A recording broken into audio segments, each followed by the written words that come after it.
Hey kids, this is Ivan. How you doing? The other day I was at one of the machine shops that I visit as part of my job, and I was talking to one of the managers about the future of the trade, specifically about the fact that there's not a lot of young people going into machining, running those big CNC machines. I asked him what he thought it would look like in 10 years, and he didn't skip a beat. He said, probably just automated. This isn't just science fiction any longer. This is real. It's coming faster than you think. AI, automation, robotics, and it's not just replacing jobs, it's replacing identities. And that's what people aren't really talking about. Whether we admit it or not, we identify ourselves by what we do, and we always have. Just look at a lot of our last names. Smith, Baker, Miller, Cooper, Fletcher, Archer, Wainwright. And when we run out of English possibilities, we can start looking at names like Bauer, which just means farmer in German. Even Noble was a job title. It told people what you did. Your name was your role. It told people, this is who I am, and this is what I contribute. Now, we don't name ourselves after our job titles any longer, thank goodness. However, when somebody asks you, what do you do? They expect your job title back, not, oh, I like to play role-playing games, because that's your identity. And I'm talking to my girlfriend, Susan, and she's a teacher, but that's just it. She thinks of herself, and other people think of her as a teacher. That's the identity.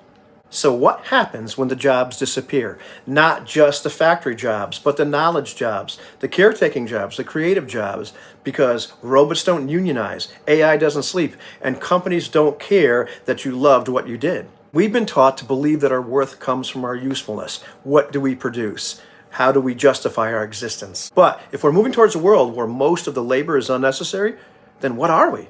Who are you without your job, without your career? Make no mistake about it, this is going to be an identity crisis on a mass scale.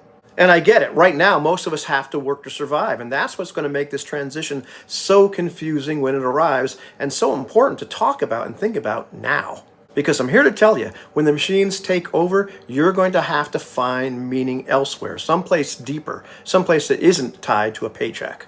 And what if your real value isn't in what you produce? What if it never was? What if we start to look and see that our real value comes from our existence, from our community, from our creativity, from our curiosity, from simply being human beings? Not because we need it to, but because we want it to. And whether or not we get universal basic income or something like it, this shift is coming. And it's not just about individuals, it's about entire societies. When millions of people lose their sense of identity and purpose at the same time, what happens to our culture? What happens to our communities? What happens to the story we tell ourselves about what life means? You got to ask yourself, when the job goes away, when the paycheck stops defining you, when there's no more ladder to climb, well, who are you then? And maybe, just maybe, that's not just a crisis.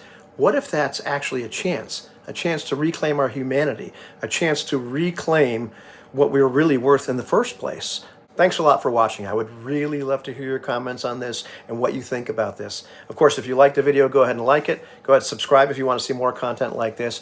But I would really love to hear what you have to think about this topic, because it's a real big, juicy one. People talk a lot about what's going to happen economically when the robots take over, but they don't talk an awful lot about what's going to happen to us and our identities and our sense of purpose. And that is what I find even more compelling and more interesting. Have a good one, kids.